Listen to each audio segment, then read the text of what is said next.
Hello, everybody.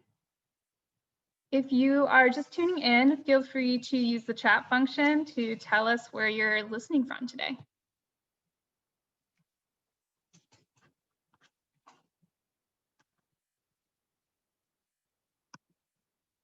Welcome in. Hello from Seattle. Hello from Boulder, Colorado. San Francisco Bay Area. Hello from New York City. Hi, everybody. Welcome. Let's see, we're going to wait a few more minutes before officially getting started, but in the meantime, welcome. My name is Meghna. I am a staff member here at the Book Larder in Seattle, and we're so excited to host you all tonight for the event about World Food Mexico City. We'll be speaking with James Oseland tonight, who's the author of the book and is also a Saveur editor and a Top Chef Masters judge. He'll be joined in conversation by James Zarsadiaz, who is a professor and a home cook. They'll talk a little bit more about themselves once we get the event started tonight, but they will also be demonstrating how to make James's salsa and a michelada. So if you if you were able to grab the ingredients before the event, hope you have them nearby because we're going to get started pretty soon after we welcome both Jameses to the event. Just a few housekeeping items. The book here is available on our website, booklarder.com. And I will paste a link to the book in our chat function here on the side. So if you'd like to check it out, that's where you can check it out. If you have any questions throughout the event, please feel free to use the Q&A function at the very bottom of the page or of the screen to drop any of your questions in, and James Zarsadiaz will field them probably towards the end of the event. So please ask any questions. We'll try to get to as many of them as we can. But that's all that I have for you tonight. Again, welcome to James Oseland and James Zarsadiaz. We're so excited to have you both tonight, and I'm excited to see what the deal is with the best salsa. Come on back in. All right, can everyone hear and see me? I think we're waiting for, where's James O, the other James? You got me? You got it? All right, we're all here together? Am I there? All right. I can see you, can see me? Okay, Well, nice I've to turned the other way around, but I can imagine that you're there. I feel it. Yes, nice. All right, I'm hearing from the chat that everyone can hear and see us. Hello, everyone, nice to see you all. I wish, I can safely say that James and I, the two Jameses, would love to see you in person. Wish we could all convene together, but this is our new reality and we're working with it, right? So hopefully you'll bear with us as we navigate the camera. Now, James O has some assistance, so I'm gonna be working alone here, all right? So you're gonna have to bear with me, but we're here to celebrate James Oseland's new book, World Food Mexico City, published by 10 Speed Press. There he has the copy, mine's on the counter. It's fantastic, it's the first in the series. Yes, perfect modeling there, James. And we're gonna cook a few things. The photographs are just rich and wonderful, my gosh. I like to say, I told James this, it feels like not only a cookbook, but also a travelogue, a reference guide. And you can just live, right? You can feel the vibrancy and energy of Mexico City through this book. I mean, it's fantastic. Yeah. Keep flipping there, James. Yeah, gorgeous photographs. It feels ethnographic, very on the ground, I have to say. So, all right, well, I think James wants to go straight in. I just want to quickly say, my name is James Zarsadiaz. I'm a history professor actually in San Francisco. My Instagram is James is Eating. I am not a professional chef. I am just a home cook and baker, but I'm like many of you on this call, a voracious eater, a curious eater, and I'm here tonight to celebrate with all of you James's book. And I think we want to go straight to the cooking, and we'll kind of talk a little bit more about the book and the process as we go. So how does that sound, James? That sounds great. And by the way, everybody who's tuned in, James has a most marvelous Instagram account called @JamesIsEating, and it's just a sheer delight, as is he. And I thank you, James, and I thank Megan and the fantastic people at Book Larder for making this happen right now. So the first thing that we're going to do is we're going to take inventory of the things that we need to make 2 dishes. So the first thing we're going to go over are the ingredients that we'll need for the salsa. So you'll need a white onion, and if you don't have a white onion, a yellow onion is fine, a purple onion is great. White is traditional in Mexican cuisine though. Yellow onions exist here, but they're not really used much, and purple onions pretty much never end up in a dish like the one we're going to make. Garlic, we'll need just a clove. But the idea is you don't want to remove the paper, the paper covering the individual clove. You just want to leave it just like so. Even the hard bottom part. We're going to cut that off later. 3 Roma tomatoes. I've got nice ripe ones, and if you don't have Roma tomatoes, in fact, any tomato will do. But roughly you want to have about this quantity for the amount of salsa that we're making. Just as a lagniappe, a little something extra, I'm going to throw in a nice tomatillo, which I just happen to have on hand. And so we're making a Roma tomato and a tomatillo salsa, which is typical in Mexico, to mix things up like that. I'm a person who isn't an avowed chili addict. Like I truly cannot get enough hot stuff. So we're gonna use a lot of chilies over here or down here in Mexico City. We're using, well, it's 4 fresh arbol chilies and 3 fresh serrano chilies. And you'll notice that everything still has their stems on. You know, we're gonna grill them just like this. We're also gonna need salt for the salsa. We're also gonna need chips to eat the salsa with, and we're gonna need a cutting board. Doesn't have to be anything fancy, and just a knife to cut the tips off of the chilies after they're grilled, and to also help take the paper off of the garlic. The only other thing required for the salsa is a blender or a food processor, or we're probably not going to do this go around, but I just want to show you guys. This is a molcajete, and it is the traditional mortar and pestle of Mexico, and it is what is normally really truly used to grind salsa. But just about every home cook and professional cook in Mexico these days uses a blender, but it's nice to know about. And in fact, it actually yields an even more delicious salsa. The other thing, the final thing that we're going to need to make the salsa is a pan.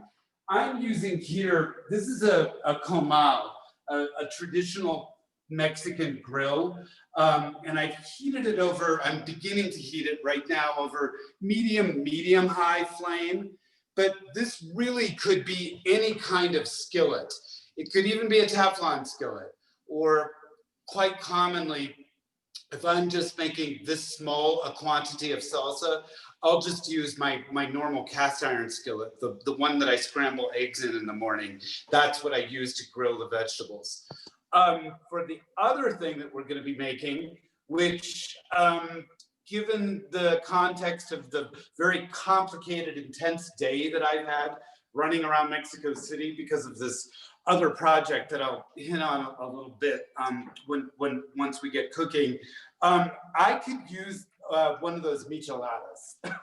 I don't know about you guys, but like that's like the first thing that I want to make. So let's get together our ingredients for that. The first thing, and welcome, by the way, to the fabulous World Food Test Kitchen. It's not exactly Martha Stewart, but it's got a lot of soul and personality. The first thing is we need a bottle of beer, and I just went to the corner store an hour ago and bought this wonderful bottle of Modelo. You know, it's interesting. beer was not in Mexico until basically like 150 years ago. It seems so ubiquitous to Mexico. But the great thing about Mexico is like they love beer. It goes really well with the food. And quite quickly, they figured out ways of making beer taste even more delicious by making things like micheladas, which is basically a beer cocktail. And to make the one that we're gonna make right now, we need limes. You know, I've got a pile here of key limes, which are the common limes eaten in Mexico City, which is, of course, where I am right now. And I didn't ask you guys to get this, but I just found it on the shelf, and it's really typical in the kind of michelada that I love. It's Worcestershire sauce, which is very strangely a very popular ingredient in Mexico.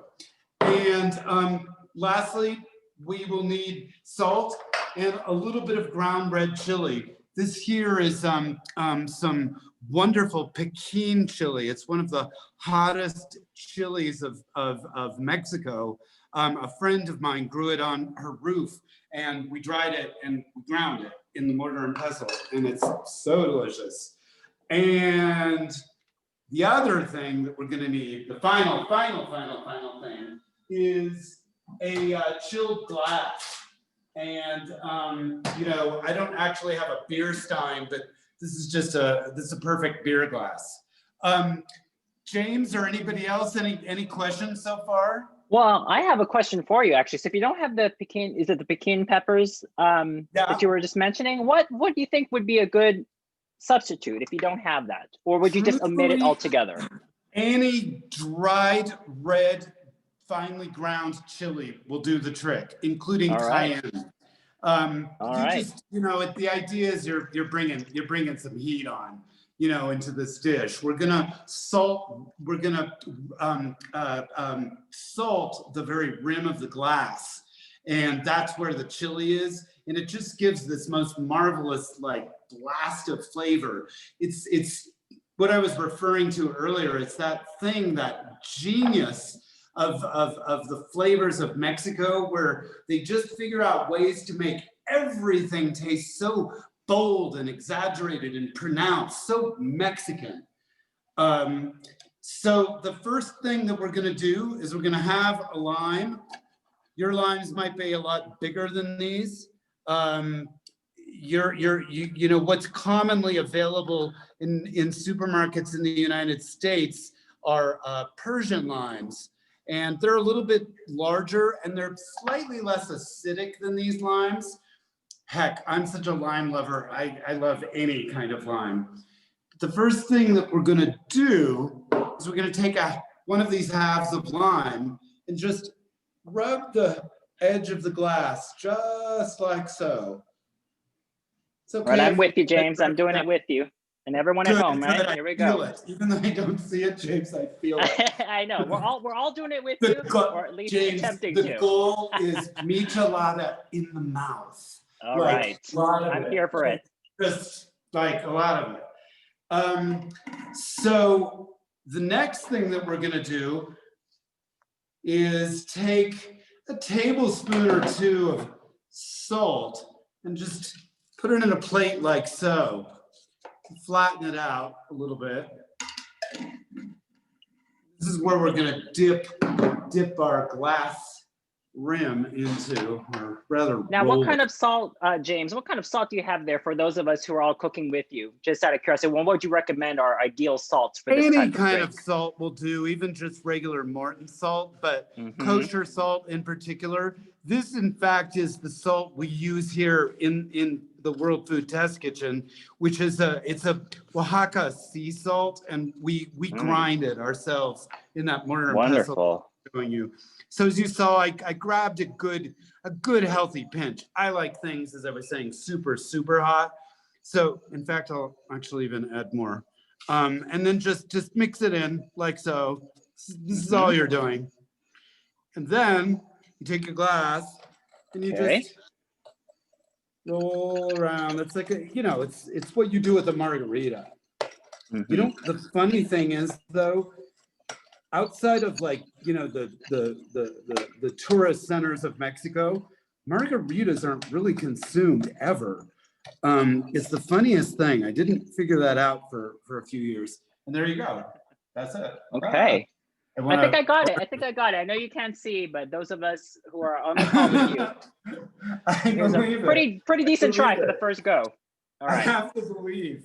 And what I'm going to do, because I have Worcestershire sauce and I love it. It's something that I've loved ever since I was a child. One of our staple meals was, you know, it was like grilled hamburger night, like basically, you know, pan fried hamburgers served with nothing but Worcestershire sauce and black pepper, a lot of it on top. And it was just so yummy. So I'm just going to go ahead and add a couple spurts of that. Another thing that's fabulous in a michelada is hot sauce. And that could be anything from Tomatillo or a Valentina to, gosh, even Tabasco sauce. But here comes the real key of a michelada. It's lime juice. Oh, James, I'm sorry to interrupt, but you're a little muffled. So I'm wondering if you could speak up a little. Yeah, there we go. It's probably the crappy Wi-Fi. What part did you miss? Just up until that. So after the hot, you said Tomatillo, and which I just got mine out. Tomatillo or Tabasco, any hot sauce, Gotcha. Your favorite hot sauce. All right, I'm ready. I'm gonna squeeze. Now, what I'm gonna do just directly in here, I de-seeded this lime, and I'm just gonna squeeze it into the glass like so. Yeah, I de-seeded it, and I see 2 seeds in the bottom, but who cares? I'll grow a lime tree in my stomach. Worse things could happen. Mm-hmm. And I'm going to use 2 of these small limes. I like it. I mean, you know, I've lived in Mexico 4 years and my palate has become so, I guess you could say, Mexicanized. And for me, the tartar and hotter, the better with everything. So with you said 2 limes, and just for those who want real precision, I know a couple folks asked in the chat box, about an ounce. About an ounce, right? Yeah, that's about an ounce, or you could also say like about 1.5 tablespoons, 2 tablespoons. Great. I'm gonna pop my beer open, and very, very slowly, because this becomes like a mass of foam if you don't take it slowly. I'm just gonna go a little bit at a time. You know, Mexicans also love ice cubes in this, which sometimes I love and sometimes I don't love. It just depends. But tonight, no ice cubes. And that's it. Then you give it a good stir. Okay. And I have to tell you guys, everybody who's on the call right now, it's a really great honor to have you attending. And it's a really great honor that you guys are paying attention at all to World Food, this series that just means so much to me. And you're my first public event, you guys here right now. And so I salute you guys for participating with me in this. And I'm gonna drink this. We'll all join together. So congratulations. Oh, God, it's really good. Ooh, that heat! I'm so glad you told me about the chili there to add to the rim. I could even use more lime in mine. I'm gonna go one higher. That's delicious. I put Tomatillo in mine. For those of you who join in a little bit late, he suggested also you put Worcestershire in yours. You could put Tabasco. I grew up eating Tomatillo. I grew up in the suburbs of LA and learned quite a bit about Tomatillo. So I always have this in my fridge. Delicious, James. You know, the original, James, the original Tomatillo though, is this stuff. Ooh, let's see. It's called Valentina and it's pretty widely available in the States. I keep mine in the fridge, but one needn't. You can keep it outside too. It has so much vinegar and salt. But it says muy picante. All right. I always get the black label. There's another one that's milder. There might be 2, 3 in total. I can't remember, but I always get the black one. It comes from the state of Jalisco, and it's like once you start eating this stuff, you can't stop eating it. Excuse me. I mean, my favorite thing to do is like get really good chicharron from the street not far from where I live. There's a guy who fries it up, and it's like when you get it just out of the grease, it's just so magical. You bring it home and you just like douse it with this stuff, and you're like in hot, crunchy, greasy heaven. That's perfect food at any hour of the day, as far as I'm concerned. Not just snack, not a late night treat. I think all hours of the day, it's fine. Delicious. All right. So we can now move on to the salsa, and you know, I've got a white onion here, just a medium-sized white onion, and one of the great joys of salsa is it's just completely flexible to what you want it to be. If you want a little bit more onion and you want your salsa to be a little bit sweeter, you can do that. If you want it to be more tomatoey, you add an extra tomato, or you add a tomatillo, or you add more chilies or less chilies, or more garlic or more salt, or you add dried chilies, or it's a blank canvas in which the cook never makes the salsa exactly the same, but is basically every day that they make the salsa expressing what they want to make, if they're aware, you know, if they have their eyes open and they're paying attention as cooks. I didn't really understand the importance of that and the ubiquity of that to Mexican cooking really until relatively recently. I would say like within the last 5 years. And I've been coming to Mexico since 1980 when I was a teenager. When I was 17 years old, my father and I drove from Louisiana all the way to the southernmost border of Mexico, the state of Chiapas. And we stopped, it was a 3-week trip. We stopped in Mexico City. And I mean, I fell in love. It changed my life. And ever since then, I've been coming to Mexico at least 2 or 3 times a year. And so I've lost track how many times that I've been here, and I've been living here for 4 years now. But it was, as I was saying, only recently that I really understood that idea of the ubiquity of salsa and how it really is just the core of Mexican eating and Mexican flavor.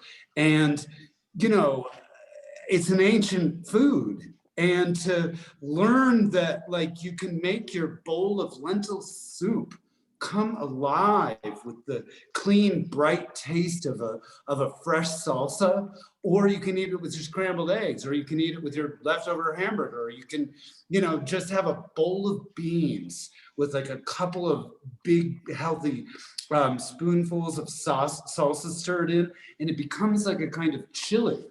And it's just, salsa is salt, pepper, butter. It's olive oil. It's everything to Mexican food. And to learn to really understand, to make it for yourself in a way that's comfortable and expresses who you are as a cook that night, that is, I mean, for me, that's just like cooking magic. But now, James, I don't want to interrupt you, but a quick question that was posed. I believe you addressed a little bit of this earlier, but if you don't have a blender or food processor, someone says they don't have the power going right now, you could use a, what, molcajete, you said? Sure. You know what? You could even, well, you wouldn't really want to, you could chop it. You wouldn't want to use your hands with the chilies because your hands will be on fire for the next couple of days. But, you know, by any means necessary, just you're going to ultimately pulverize these semi-cooked dishes. Now, with this onion, I've cut off roughly a quarter of it, and I'm breaking it into individual layers, which are going to go directly onto that grill. And hopefully you guys have had your grill heating. It's fine if it gets quite hot. In fact, it's really cool if it gets hot. But that's what we're gonna do with the onion. And Sanford, you're gonna be following me now over to the stove on the other side. Now, those of you who don't know, Sanford is James's cameraman for the night here. So thank you, Sanford. Of course. My pleasure. So I'm placing these directly onto this grill. I don't know if you can hear that sizzling. It's hot. It's hot. And I'm gonna follow that with garlic and the chilies. They're just gonna go directly on here like this. And my Roma tomatoes and my Tomatillo, I'll put it just top side down. And that's it. That's basically, that's what you do. And, you know, what's so really wonderful about this when you see this in the pan, in a comal or even a pan like this is an ancient cooking tradition to this part of the world, to Mesoamerica. I mean, this what we're looking at here, minus the onions and garlic, because those ingredients came about 5 centuries ago. But these ingredients here, they're native to Mexico. And, you know, this is food. And this, in the past, in the deep past, say 2,000 years ago, this would have been done on an open fire with a comal made out of clay, which is really an ideal substance for a comal. I mean, it can't be better. This one's carbon steel that I use here. But, you know, that smell that starts to rise up off of the grill, that's basically the smell of the kitchen of Mexico, of the kitchens of Mexico. That's what it smells like. That's what you got there. And as I was mentioning, it's like you're participating in it's an ancient tradition. This is what the ancient people of this place now called Mexico have done forever. And you know, how exquisite is that? So these are just gonna sit here and grill quietly on their own while we chit chat a little bit. James, on yours, you see that wonderful piece of blackness that just appeared? Yes, yeah. That's great. You can actually even take that a step further. So, okay. So you can, yeah, I would get it even a little bit darker. You know, sometimes it's sort of startling how dark the vegetables get charred. Ultimately, what you're going for, at least this go around, again, this is something you can personalize. If you want to cook them, you know, even darker than we're going to do right now, you can. For example, my best friend in Mexico, a woman named Laura, she loves her salsa like this, charred almost until it's black. So like the final ground up salsa is really super dark color. I don't like mine that dark. It's just a personal preference. Although it gives a lot of flavor, right? I mean, obviously the char contributes to the flavor. Yeah, absolutely. And you know, now James, quick. Sorry, go ahead. No. Actually, please. there's a lot of questions. I know we're going to try to get to them also, if not now, at the end. One of the questions that came up since I'm looking at those beautiful chilies there is from Marisol Precia, who's author of Gran Cocina Latina, and she asked, since you've been in Mexico now for some time and you've visited many times, besides living there now, what are some of your favorite chilies in Mexico that you've really grown to appreciate and love? Well, Marisol Precia,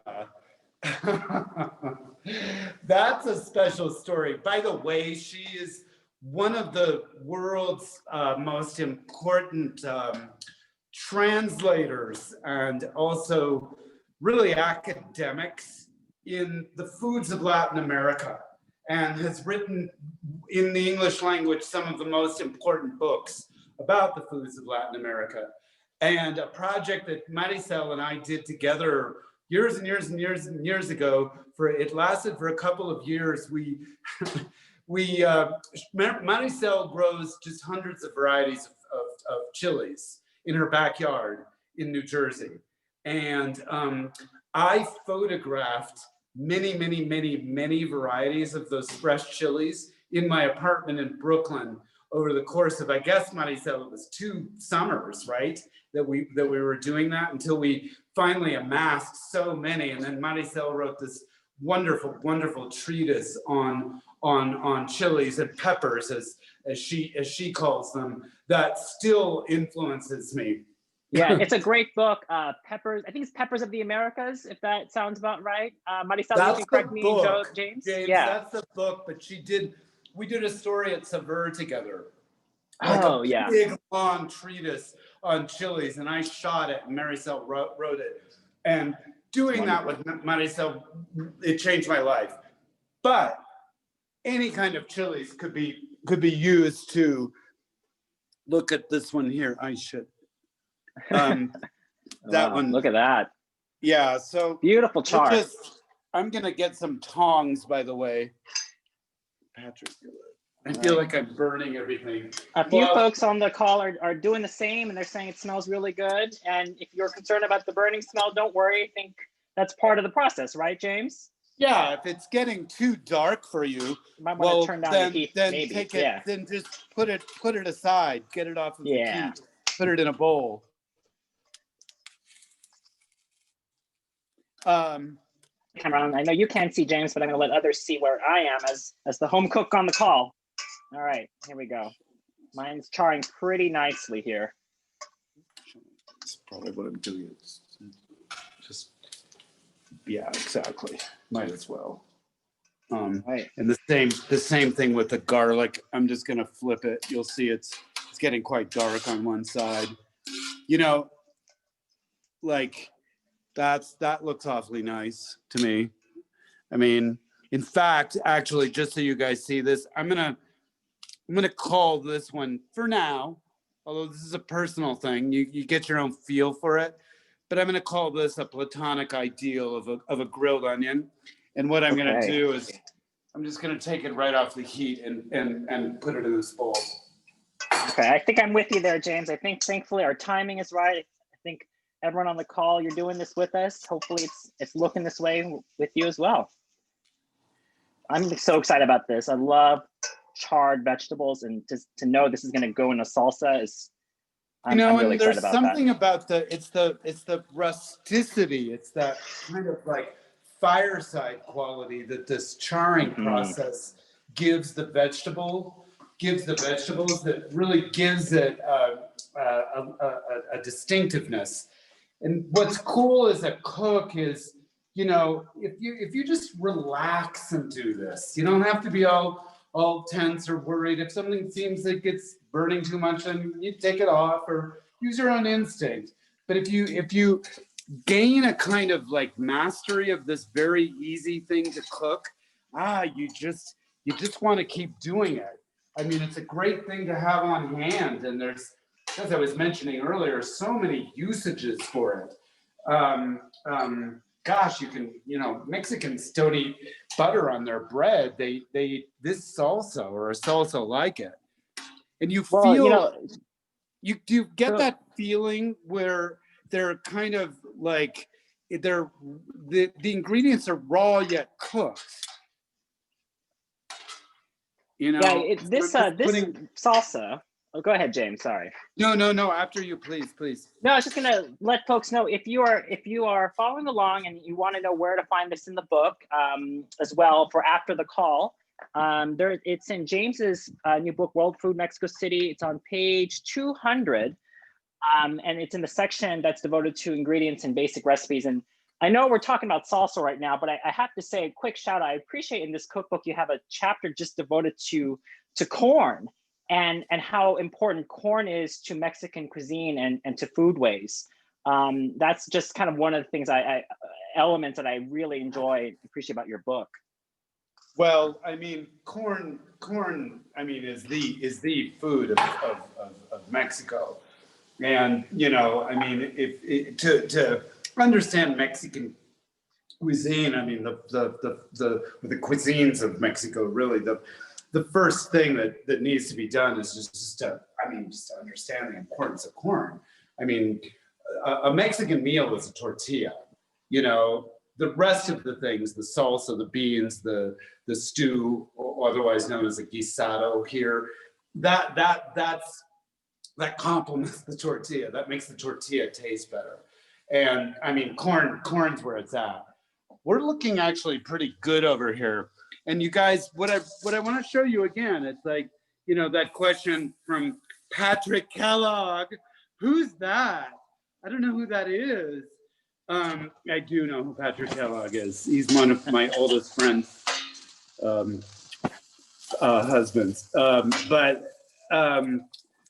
You can, if you want to make these much less grilled, you can do that. You can almost have a kind of semi-raw salsa. You know, as you'll see, these are essentially the ingredients of what we know as pico de gallo in the United States, but in Mexico, it's never called, or rarely called, pico de gallo. It's called salsa fresca. And it's just these ingredients chopped, but it would never be the garlic. Mexicans don't tend to be lovers of raw garlic. I'm gonna move over the chilies to the cutting board. And while these final ingredients, the tomatoes are finishing up on the grill there, I'm just gonna stem them. Just like so. Now, James, while you cut that, what if you don't have Romas? What if you, what else could you use if you don't have Roma tomatoes on hand? Any kind of tomato. You could use cherry tomatoes. You could use a beefsteak, but you know, just be aware of the size of it. Got it. Of the tomato. I mean, you don't want a salsa that's too tomatoey, or maybe you do. I have 3 chilies here. See, I have 90. That's what I was saying. I wanted to let the audience know. I think we can tell who can take the heat between the two of us on this call. Being the main lady that I cook with here in Mexico, her name is Esther. We've worked together for 4 years now, and she's just fabulous. She and her mom used to run a restaurant on the street right outside their Mexico City home for years and years. We're Sanford, you might attest to this. We're the biggest chili eaters. We literally can put, like, I'm not kidding, probably 5 times this amount of chili in this salsa. And still it's like not hot. We're hardcore. One fun thing that Mexican cooks do is they like do the top end of the chili as well. So they stand them upright. I saw your tomatoes dancing a little bit on the grill there, Mr. Zarsadiaz. Yes, they are dancing.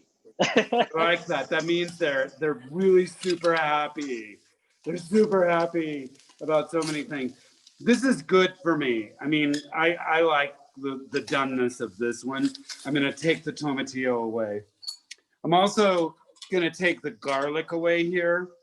And this is where I'm gonna cut off the very bottom hard end, the butt end of the garlic. And voila, the skin just peels right off, and you've got a marvelously cooked garlic clove. Oh, it's so tender. Yeah. Right. Wow. Isn't it surprising, isn't it? I love that. I'm getting my when you every time you cook or grill with garlic, it does that. Mm-hmm. I'm having my salt on standby, and I'm also getting my blender ready because I'm about to do the blending. And to do so, I'm just gonna drop these tomatoes in whole, even with the stems on, which is another kind of revelation about Mexican home cooking, is they basically never stem tomatoes, not Roma tomatoes anyway. Obviously with a beefsteak tomato where the stem is so huge. I mean, it's like this big. You'd need to core that. But if you don't open the tomato before grilling it, it doesn't turn into a big old juicy mess. And I guess that's one of the reasons that these Romas work so well. Plus they're sweet and not overly juicy. I'm gonna go ahead and add the remaining ingredients to the blender. The grilled chilies, onion, tomatillo, and the garlic. And I'm gonna have a knife on standby or something to basically push the ingredients down if they don't grind comfortably. And so everything's in there. And rather than, just hitting, say, number 9 or number 3 and just like blindly letting go, I'm gonna pulse this until it's the right consistency, which is somewhere between coarse and smooth. Cilantro is gonna come later. Oh my gosh, I completely forgot the cilantro part. Yeah, I have here about I'm following the recipe along with you. Everybody's like cilantro. It's gonna come half later, a cup or so. but here's my cilantro. Sorry guys, forgot that part. What we're gonna do with the cilantro, just really quickly, is super coarsely chop it.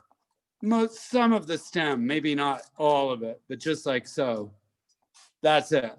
And this was 2 or 3 stems of cilantro. You could use less, you could use none, you could use 5 times the amount. It depends on how much you like cilantro. Thank you, questioners, for that.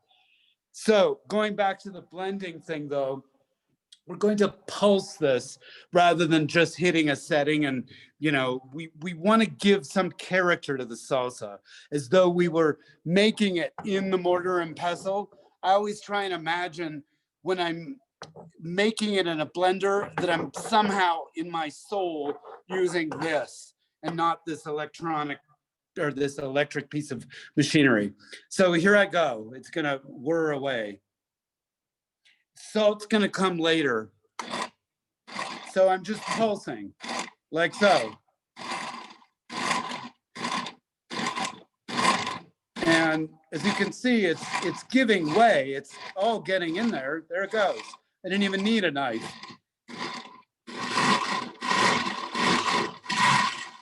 Okay. So now it's pretty coarse, but also it's got a little bit of liquidness to it. And now, oh my gosh, that is so hot. I'm gonna add the cilantro that I've super casually, coarsely chopped. And I'm gonna do the same thing.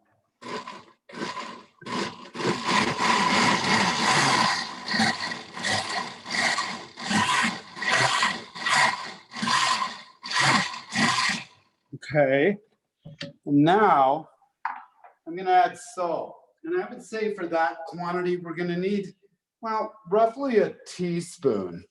But really salt is a matter of personal preference. It's what's right to you. I'll just give it another whir to mix in the salt. Then I'm gonna taste it. It's really delicious. Oh my gosh, it's so hot. It's really delicious. I added a pinch more salt. Mine is fabulous. Mine's fabulous. I don't know about yours. I don't care. Mine is fabulous. Mine's looking pretty good, James, and it smells fantastic. That charring really does come through, even when you blitz it like this.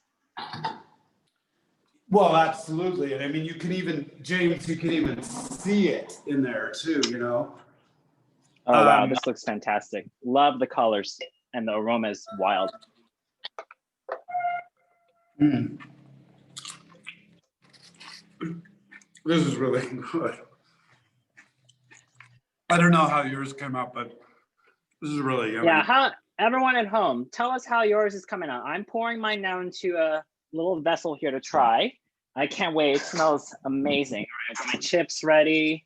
Zach says it's great. All right, Zach says I love eating slightly warm salsa. Sanford's gonna have some. What do you think of it? All right, Sanford. Sanford's been working the camera there. He deserves a bite. Okay, here's mine, everyone. Okay. All right. Mine's ready. Let me try it. Moment of truth, James and Sanford and everyone. Let's see. Okay. Oh, Wow. I can really, that heat is hitting me in the back of my throat. That's delicious. And I only So, put 3. are you I didn't saying- put 90 like you, James. Well, James, so when you come over, like you can't, I should make not 90. How many chilies do you want? Tell me. Maybe 80. I'm gonna be adventurous with you, right? Delicious. Wow. Sorry, I'm Who basically needs dinner being now out at this here. point? Yeah, who needs dinner right now at this point? I've got chips and salsa and beer. And Michelada right here. That's delicious. Everyone in the chat, it's blowing up. Everyone's saying theirs is turning out great. See how straightforward that was now. That was Totally straightforward. Totally straightforward. I'll stay over here. Yeah. Sound for you getting a couple of bites there? I got a few. I got a few. All right, good. That's wonderful. So, I go back to what I was saying earlier. For me, it's just so exciting that wherever we are in Evanston, Illinois, or downtown Mexico City where I live, or I don't know, any far-flung place, you could think of, these ingredients are basically available. Certainly in the United States, these ingredients are available in any supermarket, really, even the cilantro nowadays. But there's something about that, it's that technique thing. It's that grill. And as I say, I imagine like the pre-Hispanic kitchen, 1,000 years ago, and like the same technique was basically done. And there I am doing that same technique. And talk about wisdom of the ages. For me, that is just actually genuinely thrilling. And the way that I can experience the Mexican kitchen in such an intimate way and begin to own it myself. It's what I hope that the series World Food, captures and conveys. For me, that's it's so thrilling. It's just so thrilling. Now, James, I want to ask you, first of all, again, these recipes so far have been fantastic. And I can definitely feel that heat, and I woke me up. I was feeling that afternoon, here, at least in California, I was feeling that afternoon slump. But I want to ask you, in the book, what are some of your, I know it's always hard, it's like picking your favorite child, which you should never do, but what are some of your favorite recipes or ones to look out for the folks who already have the book or are going to buy theirs from Book Larder? Well, that's a great question. Honestly, this would be one of them, this salsa, because, I'd always been, since I made my first trips to Mexico when I was a teenager, I'd been a great admirer of Mexican cuisine, but I'd never really understood how to cook it. I cooked it a lot. I lived in Los Angeles in a Mexican American and Mexican neighborhood for almost a decade. And so, I shopped at Mexican supermarkets for about 10 years. And so I was using Mexican ingredients constantly. But when I really started to understand these ingredients and how simply and conscientiously, I guess you could say, these ingredients were treated in the traditional Mexican kitchen. And I just started to learn, like the charring of the vegetables. That's sort of like thing number one. Like if you were, doing your stage in some chef's kitchen, first they have you chopping the onions, for a month or whatever. This is the dish that I would do. This is the dish where I, as a cook, where James Oseland as a cook, really began to understand. It's like, oh, that's why Mexican food tastes the way it does. They do this, and then they do that, and they do that. And when I started to do that over and over, and not rush and immediately make the most complicated mole, but make this over and over and over until the way, like I understood it. It was in my body. And I knew all of a sudden, like I could make adjustments and I could personalize things in these ways that, you know, once I really understood the base technique of grilling the vegetables like that, which by the way in Mexico is known as tatemar. It's grilling the vegetables. Once I understood that, I don't know how else to say it, the rest of Mexican food kind of like the doors unlocked. It was like, oh, that's what's happening here. But it took that. And it took being able to really understand a salsa, how to cook it, and also how to eat it. You know, that's when I found out, wow, if you put that right into your lentil soup, it takes the lentil soup somewhere else, or you eat it with your eggs, or you eat it even just with a good baguette. It's like, that's when I really, I don't know, like I say, the doors just started opening up. So James, I actually want to ask you, you know, this book is focused on the food of Mexico City. But I want to know, you know, and you get into this in the book, but what would you say makes the food of Mexico City, the cuisine, the food cultures of Mexico City distinct from, let's say, other parts of Mexico? And I know that's a big question, but no, not at all. It's actually a pretty simple question to answer. It's, you know, Mexico City is the melting pot of Mexico. It's where all of Mexico is here. Everybody from all the regions of Mexico, everybody from every indigenous group, everybody from, Mexico City is Mexico. It's essentially a little less than 23 million people in greater Mexico, the Valley of Mexico, the Valle de Mexico.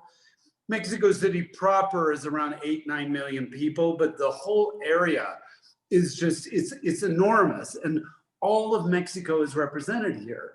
And so you'll find cooks who weren't necessarily born in the Yucatan, but their mothers were, or their grandmothers were. And so they grew up with the culinary traditions of that part of the country where they come from, where they might have come from even a generation ago, but still those traditions stay alive in the kitchen. So you've got all of Mexico here, and all of the ingredients are available. Not at every Mexico City market are you going to find the ingredients of the Yucatan, but at a few specific markets, you will find the ingredients of the Yucatan. You'll get your bitter oranges, fresh bitter oranges, shipped in directly from the Yucatan, fresh herbs that are specific to the Yucatan, et cetera, et cetera. And so Mexico City is a melting pot. It's a microcosm of this fabulous, fabulous, fabulous country.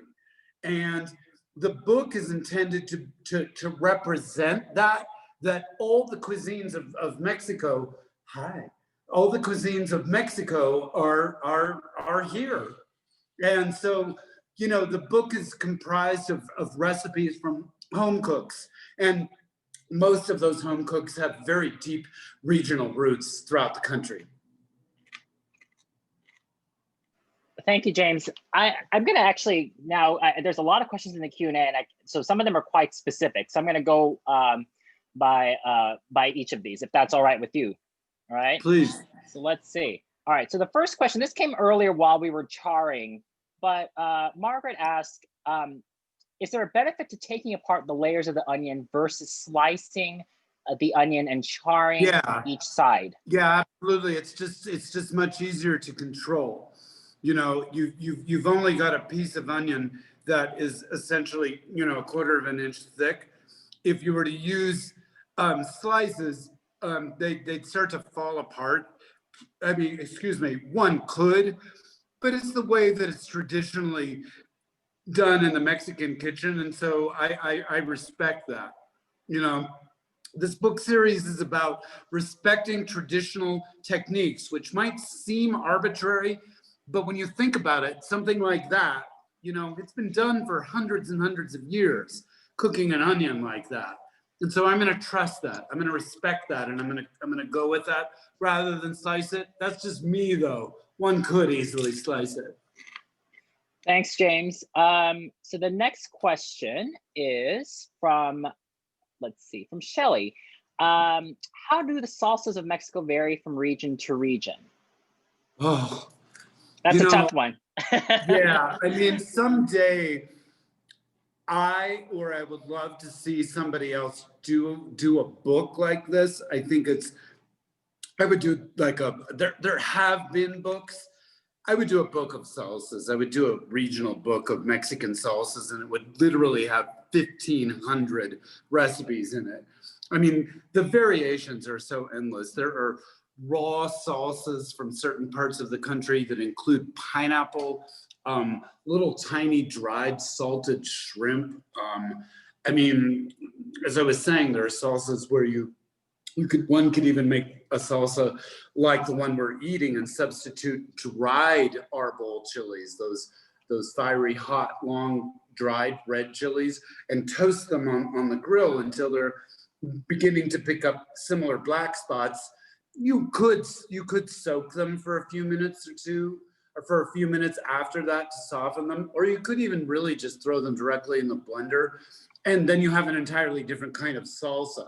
I mean, it's no joke to say that there's an infinite variety of salsas out there, and they're so expressive of place. It's such an exciting basic food. And for me, a good meal is a good tortilla, a good salsa, and a good pot of stewed beans. Oh, absolutely. Yeah, I've made once a salsa where I kind of rehydrated some dried chipotle peppers, chopped them up, put them in, and that adds such a smokiness, unbelievable, right? Well, it was one of the memorable ones. You could do that with this salsa that we just made. You know, chipotle chilies tend to be a bit stiff and leathery, so you might want to soak them after charring them. But you could do that, you know, and you have to let me know how it comes out. Oh yeah, no, yeah. If those of you who've not done it, do that. I did it, I think, a couple years ago, and it was fantastic. It was fantastic. All right, let's see. Another question now from B. How do you describe the heart of Mexican cuisine now that you've lived there so long? So actually, B is Bruce. So that's Bruce's question. It's hard to describe the heart of Mexican cuisine, but you know, I'll tell you, the thing that I really love here is the ingredients, and especially the ingredients that come in from the countryside. In my neighborhood, I live in downtown Mexico City, Centro Histórico, not far from the cathedral. And you get these women who come in from the countryside, just a few blocks in this direction, and I don't know, 10 blocks in that direction. And they bring in cactus that was just peeled that morning, and they take off the thorns for you before you buy it, or fruit from basically what is their yard or their property, or dried chilies or fresh chilies, or you know, a great thing in Mexico are these ingredients. They're succulent plants, but they grow in the forests and sometimes in fields, and they're a traditional food of Mexico. Or corn when it's in season, directly from the countryside, or tortillas made from, you know, from extraordinary corn by an indigenous woman who comes into the city and sells her goods here. I mean, these ingredients are so inspiring to me. And once I understood, wow, they're actually pretty easy to cook, like you guys just saw with that salsa, that's the thing for me that is the heart of Mexican cuisine, these just absolutely exquisite ingredients.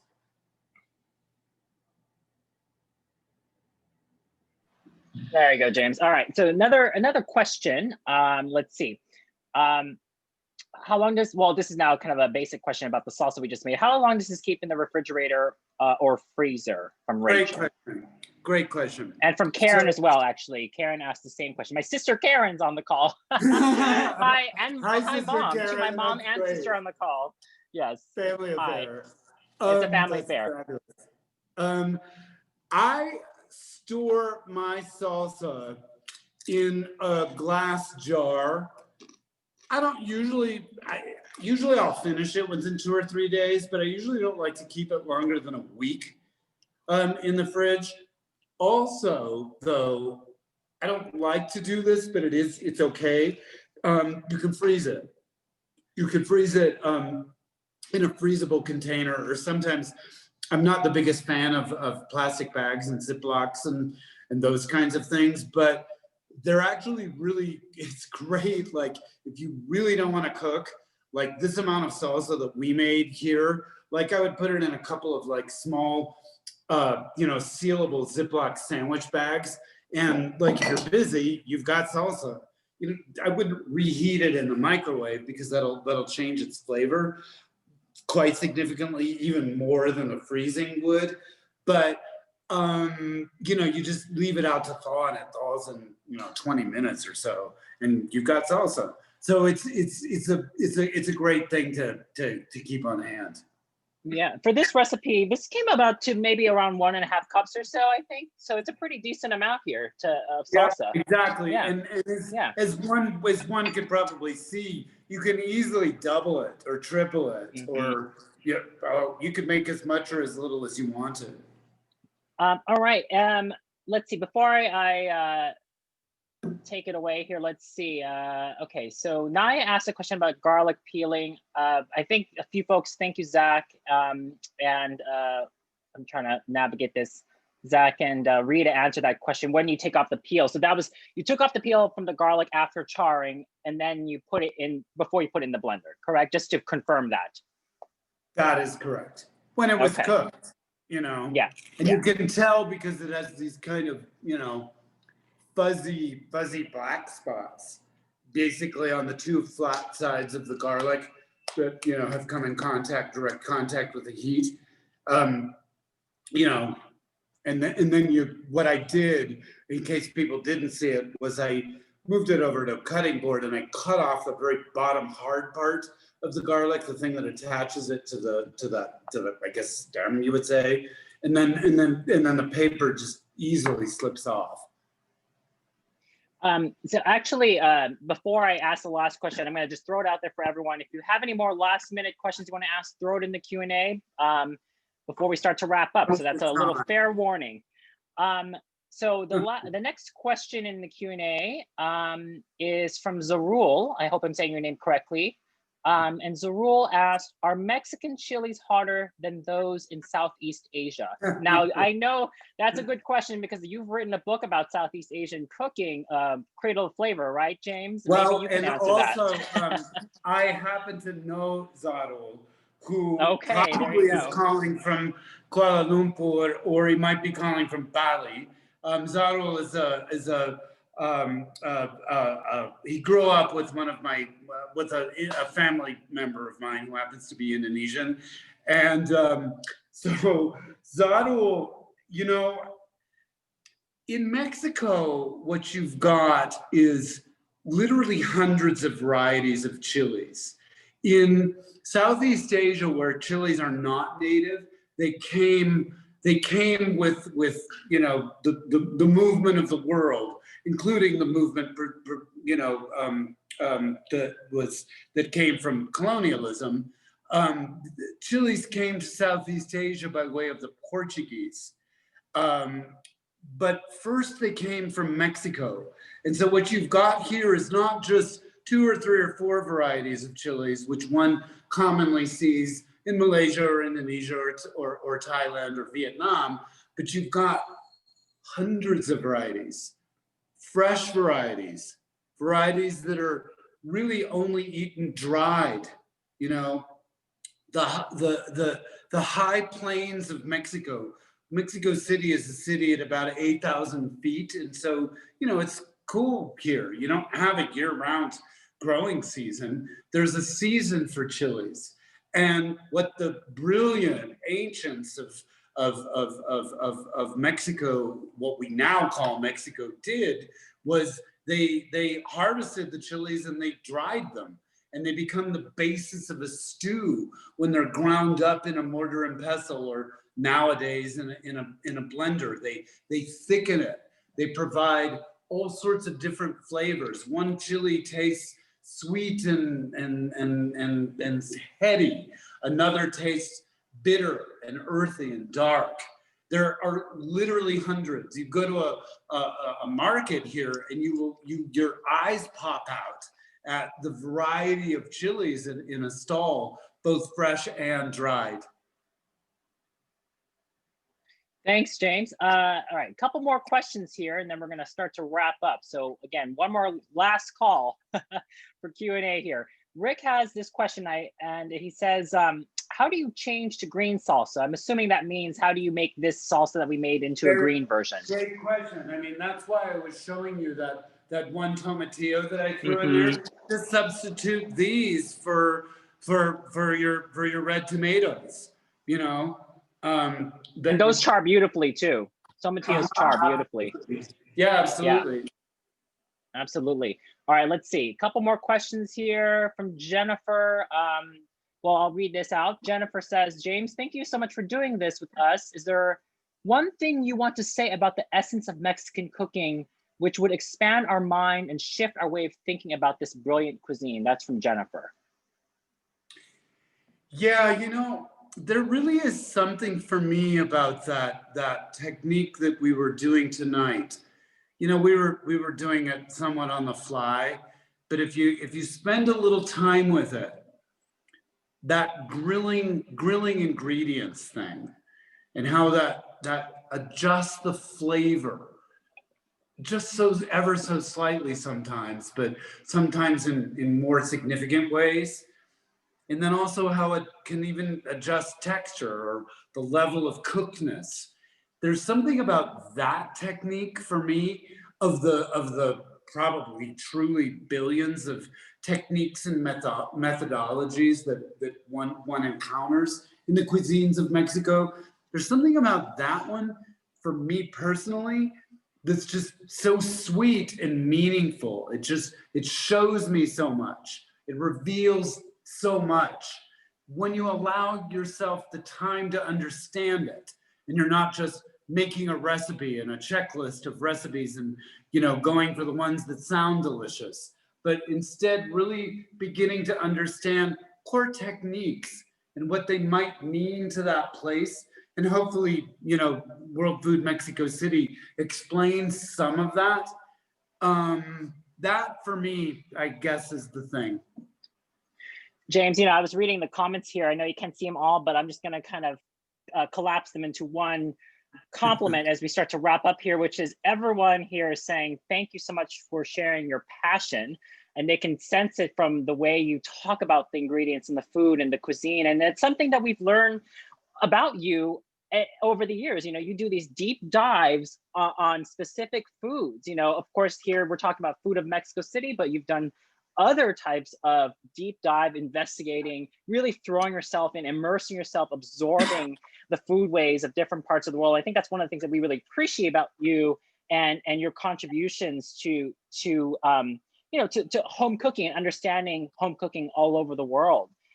So there's still more comments coming in. Everyone, Zarul, Suzanne, Kathleen, Amanda, Sue, Karen, Rita, Naya, I can keep going on, Maricel, just kind of reiterating those points. So before we wrap up, are there any last comments that you want to share about this project, this book, this series, what's inspiring you, what you're working on next, you know, just as a way to kind of get us excited about not just this book, World Food Mexico City, but what's coming down the pipeline or other things you'd love to share? Well, thanks, James, man. That's really awesome. And everybody else who just wrote all that stuff, that's great. This project, World Food, a book series, a series that's both very, very personal, but also journalistic too, is something I've been dreaming of doing ever since I was a child. Even when I was at Saveur for, you know, roughly a decade, making all those issues. Gosh, I think we worked on about 85 issues. Wow. What I was really up to was this project, and for me, this is like, man, you know, knock on wood. Hopefully, this goes like okay. This is the beginning of a book series. The first issue is about Mexico City. It was the first place I traveled to outside of America, and it changed my life. I fell in love so deeply that, well, now I live here. But it's a series about world food and the amazing connectivity that exists in the traditional cuisines of the world, the old ones. And you know, God willing, everything will go okay, and we're going to have a series here, a new brand. This is the birth of a new brand that I think has a kind of a meaningful to us as cooks. I chose the first edition of this series to be about Mexico City because, not coincidentally, it was the place that showed me the world tasted like something else other than, you know, what I knew in the United States growing up in suburban Northern California, largely. And, you know, hopefully, God willing, some of that meaningful respect and love that I have for this place and for the next book in the series, which comes out this fall and is about Paris. But by the way, the whole series is not about cities, just the first 2 books. You know, if some of that passion or some of that genuine, sincere feeling that I have comes through, then I feel like a little bit of our work is accomplished, but there's always more work to do in the future. We are working, Sanford and I, on a very exciting, well, let's just say moving picture product. And that's another thing. I guess I can't really be too much more specific about it right now, but we're shooting this upcoming weekend. And even though I'm not being specific, I'm asking all of you who are on the call right now, please throw a prayer out into the world for the success of this endeavor that we're doing. I see Sanford is kind of laughing too, because yes, it's super intense and wonderful right now. I can't believe I'm 57 years old. I feel slightly like I'm 17. There's still so much, I mean, there's so much more to learn and know. And I think this is one of the wonderful things about this. I'm so excited, like a lot of us on this call tonight, we're so excited about this series because it's apropos to the times as well, in the sense that we can travel through food, if anything, in a time where we can't really be mobile. And I think this is wonderful, where you can really get that essence of Mexico City, the flavors of Mexico City, just through even just reading the stories. And there are just so many great anecdotes in this book, but of course the recipes. Now, I have a small surprise here before we wrap up for you, James, to celebrate your book here is, I don't have a bouquet of flowers, but what I did is this. Let me show you. I took a little time for everyone, and I did a little. Oh, am I waiting for something? Okay. I did a bonus recipe from your book to show how easy and accessible these recipes are. Now, these are the poached strawberries. I don't know if you can see. Yum! Yeah. So great recipe to wonderful. Make. Yeah. So these poached strawberries, just to let folks know, I know strawberries are not in season. I couldn't help myself. But you can make them even better by poaching them. So there's wine, tequila, cloves, cinnamon, a little butter. And I think in the recipe, in the cookbook, you say you serve this maybe with flan, serve this with ice cream. I might put some with yogurt in the morning, a pound cake. Yes. I mean, this just look, I mean, it's incredible. And you can smell, you know, I can't really show, but but a little bit. So we've had the chips and salsa, michelada, and I have strawberries here. So there we go. Great. Vanilla ice cream, Haagen-Dazs vanilla ice cream. Haagen-Dazs That's vanilla it. That's my dinner tonight. These chips, salsa, and strawberries poached with a little tequila. Don't forget that part. Yeah, that could, yes, yeah.